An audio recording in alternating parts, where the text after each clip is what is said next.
घरकुल कंत्राटी data entry ऑपरेटरांच्या प्रलंबित मागण्यांसाठी ग्रामविकास मंत्र्यांना निवेदन.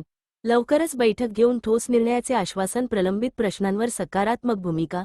कर्मचाऱ्यांमध्ये आशेचे वातावरण. शासनाच्या निर्णयाकडे सर्वांचे लक्ष. Divya Bharat BSM news. दिनांक 28 जुलै 2026. धाराशिव. प्रतिनिधी शुभान शेख. घरकुल योजनेअंतर्गत राज्यभर कार्यरत असलेल्या कंत्राटी डाटा एंट्री ऑपरेटर कर्मचाऱ्यांच्या विविध प्रलंबित मागण्या, सेवाविषयक समस्या आणि रोजगाराच्या अस्थिरतेबाबत शासनाचे लक्ष वेधण्यासाठी 27 जुलै 2026 रोजी ग्रामविकास मंत्री महोदयांना सविस्तर निवेदन सादर करण्यात आले. दरम्यान ग्रामविकास मंत्र्यांनी दिलेल्या आश्वासनाचे कर्मचारी संघटनेने स्वागत केले असून शासनाच्या निर्णयाकडे आता राज्यभरातील घरकुल कंत्राटी डाटा एंट्री ऑपरेटर कर्मचाऱ्यांचे लक्ष लागले आहे. आगामी बैठकीत कर्मचाऱ्यांच्या मागण्यांवर सकारात्मक आणि न्याय्य निर्णय झाल्यास राज्यातील हजारो कंत्राटी कर्मचाऱ्यांना मोठा दिलासा मिळणार असल्याची भावना व्यक्त होत आहे. घरकुल कर्मचारी संघटनेने शासनाकडे पुन्हा एकदा मागणी केली आहे की प्रलंबित प्रश्नांचा कायमस्वरूपी तोडगा काढून कर्मचाऱ्यांच्या सेवेला स्थैर्य द्यावे.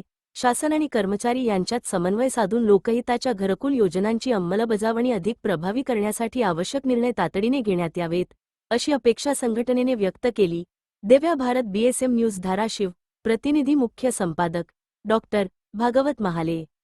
या निवेदनाद्वारे कर्मचाऱ्यांच्या अनेक वर्षांपासून प्रलंबित असलेल्या मागण्यांवर तातडीने निर्णय घेण्याची मागणी करण्यात आली. मंत्री महोदयांनीही या प्रश्नांची गंभीर दखल घेत लवकरच संबंधित अधिकारी व कर्मचारी प्रतिनिधींसोबत बैठक आयोजित करून ठोस तोडगा काढण्याचे आश्वासन दिले. राज्यातील घरकुल योजनेच्या प्रभावी अंमलबजावणीमध्ये कंत्राटी डाटा एंट्री ऑपरेटर महत्त्वाची भूमिका बजावत आहेत. लाभार्थ्यांची माहिती संगणक प्रणालीवर अद्ययावत ठेवणे, विविध योजनांचा डेटा संकलित करणे, ऑनलाईन नोंदी पूर्ण करणे, अहवाल तयार करणे, शासनाच्या पोर्टलवर माहिती अपलोड करणे आणि कार्यालयीन कामकाज सुरळीत चालण्यासाठी आवश्यक असलेली अनेक तांत्रिक कामे हे कर्मचारी सातत्याने पार पाडत आहेत.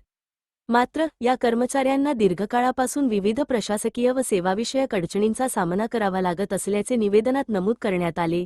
कर्मचारी प्रतिनिधींनी मंत्री महोदयांसमोर आपल्या मागण्यांचे गांभीर्य स्पष्ट करताना सेवा सुरक्षितता, मानधनातील विसंगती, कंत्राटी सेवेमुळे निर्माण होणारी असुरक्षितता, नियमितीकरणाचा प्रश्न, कामाच्या वाढत्या स्वरूपानुसार आवश्यक सुविधा आणि इतर प्रलंबित विषय मांडले.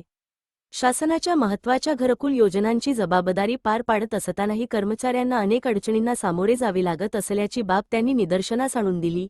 निवेदन स्वीकारल्यानंतर ग्रामविकास मंत्री महोदयांनी कर्मचाऱ्यांच्या भावना समजून घेत त्यांच्या प्रश्नांवर सकारात्मक भूमिका व्यक्त केली. संबंधित विभागातील वरिष्ठ अधिकारी आणि कर्मचारी प्रतिनिधी यांची संयुक्त बैठक लवकरच आयोजित करण्यात येईल. त्या बैठकीत सर्व मागण्यांवर सविस्तर चर्चा करून व्यवहार्य आणि ठोस निर्णय घेण्यासाठी शासन प्रयत्नशील राहील, असे आश्वासन त्यांनी दिले.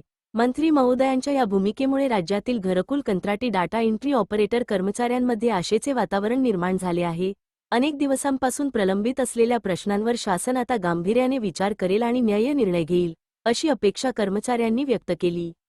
केवळ आश्वासन न राहता प्रत्यक्षात बैठक घेऊन मागण्यांवर सकारात्मक निर्णय व्हावा, अशी अपेक्षा त्यांनी यावेळी व्यक्त केली. घरकुल कर्मचारी संघटनेने सांगितले की घरकुल योजना ही ग्रामीण भागातील सर्वसामान्य नागरिकांसाठी अत्यंत महत्त्वाची योजना आहे. या योजनेची अंमलबजावणी यशस्वी होण्यासाठी डाटा एंट्री ऑपरेटर दिवसरात्र मेहनत घेत आहेत. त्यामुळे या कर्मचाऱ्यांच्या समस्या वेळेत सोडविणे ही शासनाची जबाबदारी असून त्यांच्या न्याय्य मागण्यांकडे सकारात्मक दृष्टिकोनातून पाहिले जावे. या निवेदनाप्रसंगी घरकुल कर्मचारी संघटना, महाराष्ट्र राज्याचे राज्य प्रसिद्धी प्रमुख इम्रान खान पटेल, सहसचिव स्वराज पाटील यांच्यासह धाराशिव जिल्ह्यातील सूरज मुळे, पंकज सूर्यवंशी, प्रदीप शेटे, महेश मगर, मंगेश तावस्कर, मयूर गुळमिरे, अभिमन्यू हवालदार, अजित जाधव, गुरुराज पांचाळ तसेच घरकुल विभागातील अनेक डाटा एंट्री ऑपरेटर कर्मचारी उपस्थित होते. उपस्थित प्रतिनिधींनी शासनाने लवकरात लवकर बैठक आयोजित करून मागण्यांवर ठोस निर्णय घ्यावा, अशी एकमुखी मागणी केली.